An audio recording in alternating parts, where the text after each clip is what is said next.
영아, 영아. 한 어머니의 절규가 병실에 울려 퍼집니다. 오늘 야인시대 65화는 김두한이 적인 심형을 앞에 두고 총을 거두는 순간, 그리고 애기보살의 집에 전위대가 들이닥치는 긴박한 상황까지 극적인 반전과 긴장의 연속입니다. 윤호TV입니다. 오늘도 야인시대와 함께 하겠습니다. 백병원 중환자실. 심형이 침대에 누워 온몸을 떨고 있습니다. 그의 앞에 김두한이 서 있습니다. 매우 크게 놀란 심형은 주체할 수 없이 공포에 떨고 있습니다. 김두한이 천천히 차분하게 말합니다. 여기 있었구만, 심형이. 나 두한이야. 왜 왔는지 알겠나?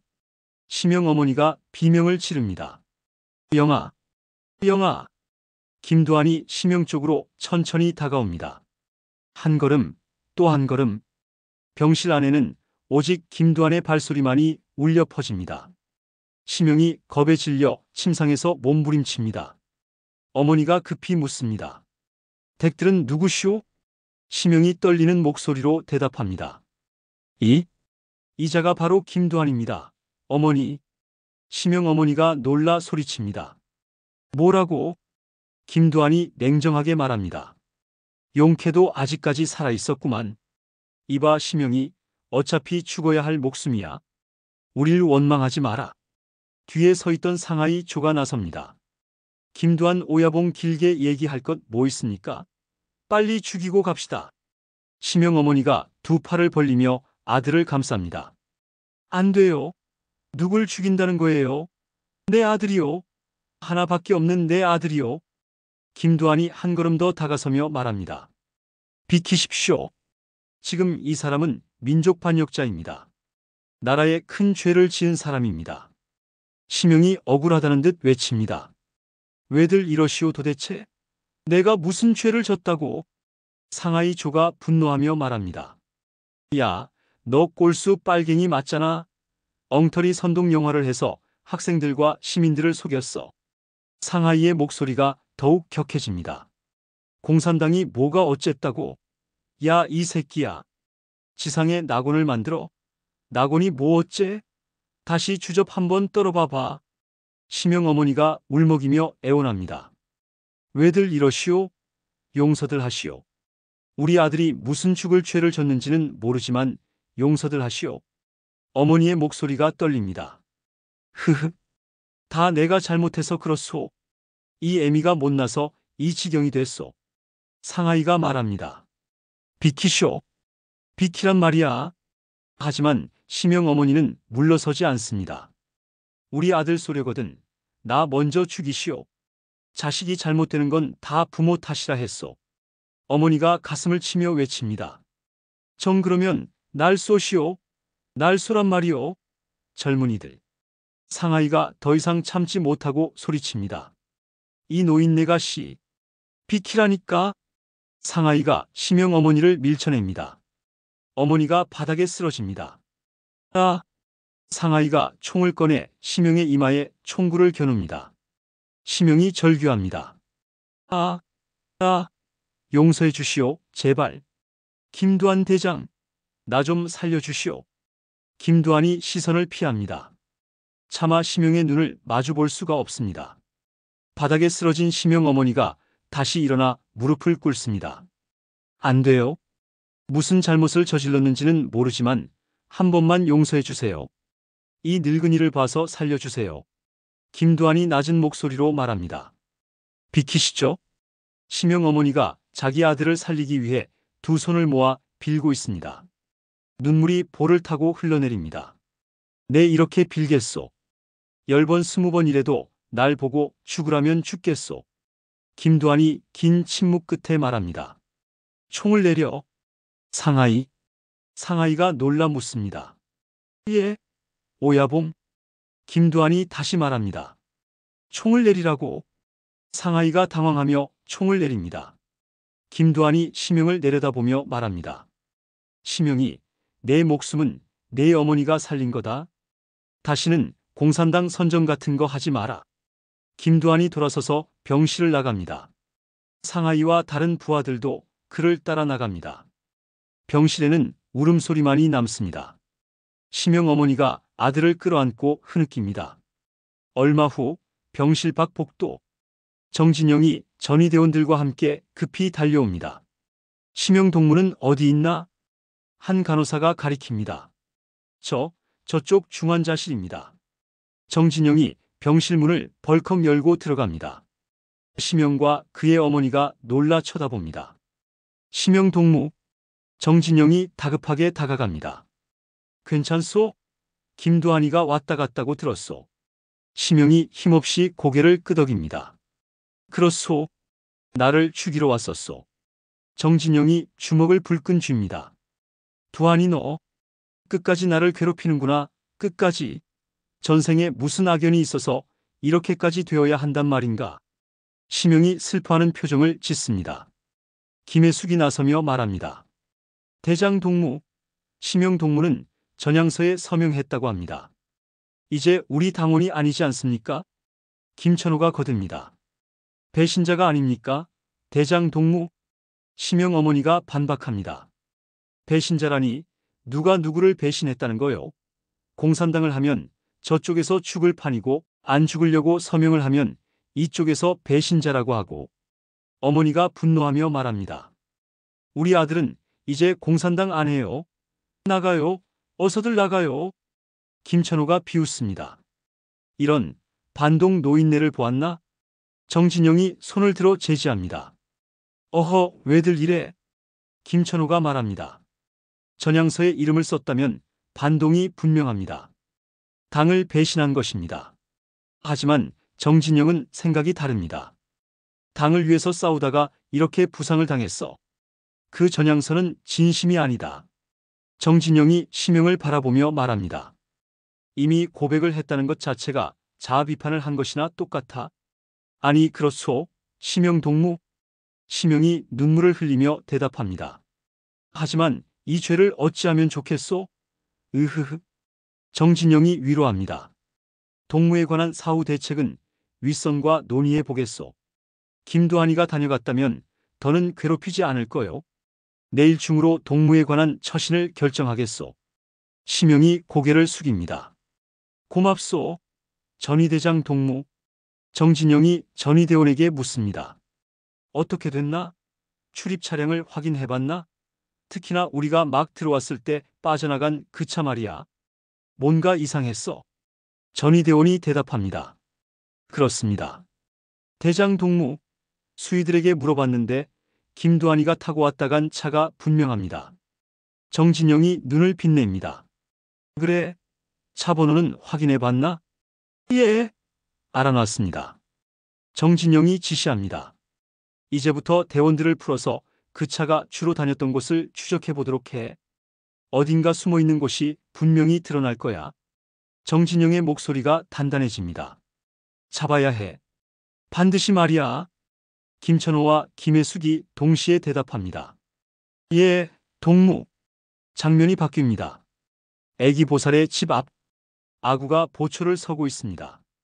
집 안에서는 웃음소리가 들려옵니다.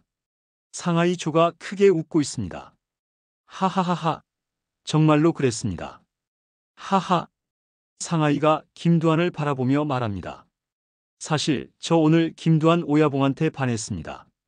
미련 없이 심영이를 포기하고 돌아설 때 말입니다. 그게 바로 사나이죠. 그토록 집요하게 노렸다가 한순간에 딱 포기하는 거 말입니다. 김두한이 쓴웃음을 짓습니다. 하하. 그런가? 상아이가 진지하게 말합니다. 내가 존경하는 선배는 후옥이 형님이지만 이 시간부터 김두한 오야붕을 큰형님으로 모시겠습니다. 상아이가 이야기를 이어갑니다. 사실 저 신영균이하고 친구입니다. 김두한이 고개를 끄덕입니다. 알고 있었어. 그런데 이거 한번 맞짱을 떠봐야 되는데. 어떡하나? 상아이가 웃으며 대답합니다. 하이. 그건 언제든지 해보면 되는 거 아닙니까? 뭐 형님한테 이기면야 행운이고 또 진다. 그래도 뭐 망신당할 거 없지 않습니까? 김두한이 생각에 잠깁니다. 어머니 말이야. 난 어머니가 일찍 돌아가셨어. 6살 땐가 7살 때 일본 놈들한테 돌아가셨지. 내 조모님도 아주 성격이 대단한 분이야. 두 분 다 여장부셨어. 김두한의 목소리가 낮아집니다. 아무리 주먹과 총이 난무하는 세상이지만 난 어머니 소리만 들으면 상하이 조잔의 말처럼 꼼짝할 수가 없어. 어머니, 참 좋은 이름이야. 어머니, 어머니. 김두한이 술을 마십니다. 애기보살이 조용히 말합니다. 그래서 제가 선생님을 사모하나 봅니다. 그토록 강하신 분이 이렇게 여린 면도 계시다는 건 말입니다. 한 잔 따라 올리겠습니다. 김두한이 고개를 끄덕입니다. 그렇게 하지. 장면이 바뀝니다. 경찰청 앞 미군 워테커 소령이 조병옥, 장택상과 대화하고 있습니다. 워테커가 불만스러운 표정으로 말합니다. 아무리 생각해도 이건 경찰 비호 없이는 있을 수 없는 일입니다. 김두한이가 중앙극장에 연막탄을 던지고 심형을 총으로 쐈습니다. 그런데도 경찰은 모른다고 합니다. 조병옥이 태연하게 대답합니다. 사실이 그런 걸 어쩌겠소? 워테커가 따지듯 말합니다. 우리 미군과 경찰이 함께 현장에 출동했습니다. 그런데도 아는 것이 없다고요? 조병옥이 웃으며 말합니다. 허하하. 모르는 걸 아는 척 할 순 없지 않소? 워테커가 단호하게 말합니다. 심형이라는 공산당원은 백병원에 있었습니다. 바로 거기에 김두한이가 다녀갔습니다. 김두한 말입니다. 장택상이 놀란 척합니다. 오, 그런 일이 있었소이까? 워테커가 따지듯 말합니다. 모르는 척 하지 마시고 바른 대로 말하시오. 김두한이가 지금 어디 있습니까? 조병옥이 책상을 쳐다보며 업무 보는 척합니다. 장택상은 입을 내밀고 시치미를 뗍니다. 워테커가 분노하며 말합니다. 병원을 다녀간 경찰 수사관도 보고를 안 했다면 당장 파면하시오. 직무태만이에요. 조병옥이 어이없다는 듯 묻습니다. 직무태만이라니? 이보시오 장 총장. 이거 우리가 직무태만 하고 있는 겁니까? 장택상이 맞장구 칩니다. 허, 직무태만이라니? 허 참. 한편 어느 해장국집. 이정재 형사가 해장국을 먹고 있습니다. 이 집 해장국은 정말 일품이야. 국물도 뻑뻑하고 고기도 꽤 많이 들었어. 내가 옛날에 씨름할 때 이런 해장국을 보통 하루에 한 5, 6그릇씩 먹었지. 먹는 게 아니라 마셨어. 곽영주가 감탄하며 말합니다. 아유 그렇고 말고요. 우리가 다 봤죠. 씨름하면서도 몸이 이렇게 날렵한 사람은 형님밖에 없었다니까요. 이정재가 웃으며 묻습니다. 흐흐, 그랬냐? 영주야, 소주 한잔 할래? 곽영주가 망설입니다. 아이, 근무 시간인데 괜찮겠어요? 이정재가 단호하게 말합니다. 요즘 경찰이 경찰이냐? 마셔라. 곽영주가 대답합니다. 예, 형님. 곽영주가 이정재가 따라주는 소주를 한 잔 마십니다. 그리고 조심스럽게 말을 꺼냅니다. 근데 말입니다. 경찰 학교 말이에요. 이정재가 한숨을 쉽니다. 또 그 얘기야? 너 시험 봤다면서? 그리고 떨어졌다면서? 아, 잘 된 거야. 이참에 아예 포기를 해. 할 게 없어서 경찰을 하냐? 곽영주가 애원합니다. 지금 지 실력대로 되는 놈이 어디 있습니까? 아유 형님이 조금만 힘써주면 되는 거 아닙니까? 이정재가 단호하게 말합니다. 정말 미치겠다. 야 임마, 뭐하러 그런 걸 하려 그래? 그냥 시골로 내려가 시골로. 그냥 농사나 지으면서 배짱 편하게 살아. 응? 이 서울은 사람 살 곳이 못 돼. 내 말 알아듣겠어? 곽영주가 다시 애원합니다. 껍백 좀 써주십시오, 형님. 고향 선후배 좋다는 게 뭡니까? 이정재가 말을 끊습니다. 영주야, 그냥 해장국 먹고 가. 알았지? 아줌마 여기 얼마요? 식당 주인이 대답합니다. 20원이에요. 이정재가 주머니를 뒤지다가 당황하며 말합니다. 가만 있어봐. 어이, 돈이 없네. 영주야, 너 돈 있냐? 곽영주가 난처하게 대답합니다. 하이, 제가 돈이 어디 있습니까? 이정재가 태연하게 말합니다. 아줌마 여기 달아놔요. 식당 주인이 한숨을 쉬며 대답합니다. 알았어요. 형사님은 맨날 이러시네. 한편 도예촌. 최동렬이 도자기를 빚으며 깊은 생각에 잠겨 있습니다. 두한이가 국군 준비대를 급습해서 30여 명을 죽였다. 그것도 조선의 독립을 위해서라며 최동렬이 한숨을 쉽니다. 그리고 두한이는 다시 중앙극장을 습격해 좌익계 배우인 심영희를 쏘았다. 그것도 백주대로에서. 왜 이렇게 착잡한지 모르겠다. 최동렬의 표정이 어두워집니다. 두한이는 과연 자신이 애국자라고 생각하는 것일까? 지금 이 참담한 현실에서 애국이란 무엇인가? 애국? 애국? 이런 건 아니다. 아니다. 최동렬이 착잡한 표정을 지으며 작업을 계속합니다. 장면이 바뀝니다. 어느 절 눈이 소복이 내리고 있습니다. 승려가 김두한과 애기보살을 맞이합니다. 또 오셨군요. 이 봄인데도 눈이 오고 있습니다. 김두한이 대답합니다. 아, 예, 그렇군요. 승려가 한쪽을 가리킵니다. 저쪽을 보세요.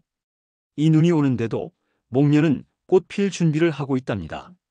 세월은 참으로 정직해요. 때가 되면 한 번도 약속을 거르는 법이 없죠.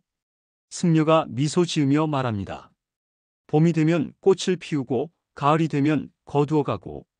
안 그렇습니까, 보살님? 애기 보살이 대답합니다. 네, 스님. 그런 것 같습니다. 승려가 이야기를 이어갑니다. 언젠가 제가 이 절에 오기 전에 여기 애기 보살님이 우리 절에 아주 지성으로 다니셨다 들었습니다. 승려의 목소리가 존경심으로 가득합니다. 나중에 알았지만 공덕도 많이 베풀고 참으로 자선도 많이 베풀었다 들었습니다. 그것도 소리 소문 없이 말입니다. 승려가 애기 보살을 바라봅니다. 그 당시 주지스님은 물론이고 이 사람도 아직도 보살님의 이름을 모릅니다. 다만 먼저 주지스님이 벼로를 하나 지어드렸다지요? 애기 보살이라고 말입니다. 그런가요, 보살님? 애기 보살이 조용히 대답합니다. 네, 스님. 그런 일이 있었습니다. 그래서 집도 이쪽으로 이사를 왔고요. 승려가 고개를 끄덕입니다. 네. 그렇군요, 보살님. 좋은 인연입니다. 김두한이 애기 보살을 바라보며 말합니다. 이 그런 일이 있었는지는 몰랐었구만. 자네는 참 남다른 사람이야. 애기 보살이 겸손하게 말합니다. 그럴 리가요. 늘 부족한 마음으로 삽니다. 세상을 위해 무엇을 해야 할까? 나보다 어려운 일을 위해 무엇을 해야 할까 하고 말이지요. 김두한이 감탄하며 말합니다. 그랬었구만.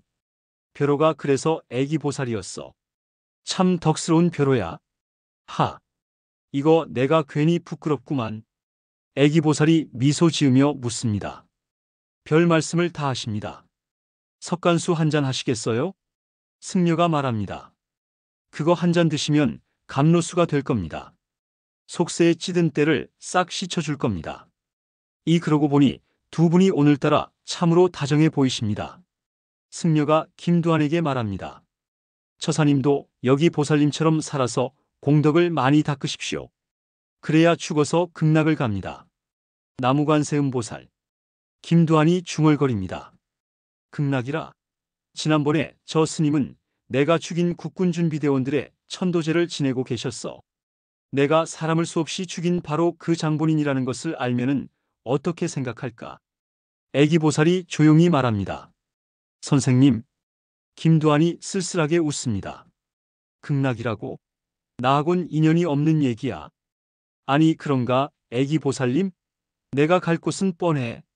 어쩌겠는가? 이 조국이 시키는 일인 것을 말이야. 난 극락하고는 거리가 멀어. 허허. 애기 보살이 김두한을 바라보며 말합니다. 부처님 10대 제자 중에 목련존자라는 분이 계십니다. 그분은 어머님을 구하기 위해서 무간지옥까지 다녀왔다고 합니다. 김두한이 묻습니다. 무간지옥? 애기 보살이 설명합니다. 지옥에도 여러 계층이 있는데 그중 가장 험한 곳이지요. 선생님을 위해서라면 이 난이가 그보다 더한 곳인들 가지 못하겠습니까? 애기 보살의 목소리가 따뜻합니다. 그리고 그런 게 인연 아니겠습니까? 김두한이 애기 보살을 쳐다보다 눈을 피하고 고개를 떨어뜨립니다. 애기 보살이 조용히 말을 이어갑니다. 저는 가세가 기울어 기생이 되었지만 지금은 원하는 것을 모두 얻었습니다. 저의 자존심과 정절을 지켜가면서 말입니다. 그리고 평생을 의지할 님을 기다렸습니다. 밤이 되었습니다.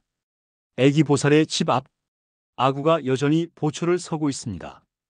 김관철이 다가옵니다. 아구야, 별일 없지? 아구가 대답합니다. 예, 예, 아무 일도 없습니다. 좀 더 드시지 않고요? 밖엔 또 제가 있지 않습니까? 김관철이 주위를 살핍니다. 아이 새끼야. 모르겠다. 마 형편이 어려운갑다. 아구가 묻습니다. 네? 뭐가요? 김관철이 말합니다. 저쪽 입구 다리까지 나가봤나? 아구가 고개를 젓습니다. 아니요. 거기까지 왜 갑니까? 거기에 뭐가 있겠다고.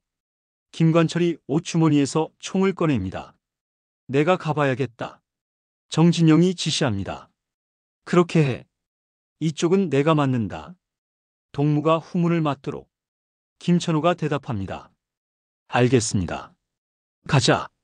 김관철이 급히 외칩니다. 큰일 났다. 아구야, 빨리 다들 알리라. 아구가 대답합니다. 예. 아구가 상황을 알리러 달려가기 시작합니다. 김천호가 소리칩니다. 쏴라. 탕, 탕, 탕. 총알이 아구의 주변을 스쳐 지나갑니다. 아구가 총알을 피하면서 필사적으로 달려갑니다. 집안, 김두한이 총소리를 듣고 크게 놀라 당황하는 표정을 짓습니다. 상하이 조가 옷주머니에서 총을 꺼내고 방 밖으로 나갑니다. 아구가 헐떡이며 달려와 외칩니다. 형님, 전이대입니다. 전이대가 왔습니다. 큰형님. 상하이가 소리칩니다. 어떤 놈들이야? 아구가 다급하게 외칩니다. 큰일 났습니다. 전이대가 왔습니다. 큰형님, 형님. 밖에서 정진영의 목소리가 울려 퍼집니다. 두한이 안에 있나? 나 정진영이다. 두한이 안에 있나? 나 정진영이야. 정진영의 목소리가 계속해서 밤의 공기를 가르며 울려 퍼집니다. 김두한이 술을 한 잔 마시고 소리가 나는 쪽을 심란하게 쳐다봅니다. 그의 눈빛에는 결연함과 동시에 피로함이 가득합니다. 지금까지 윤호TV였습니다. 다음 화에서 또 뵙겠습니다.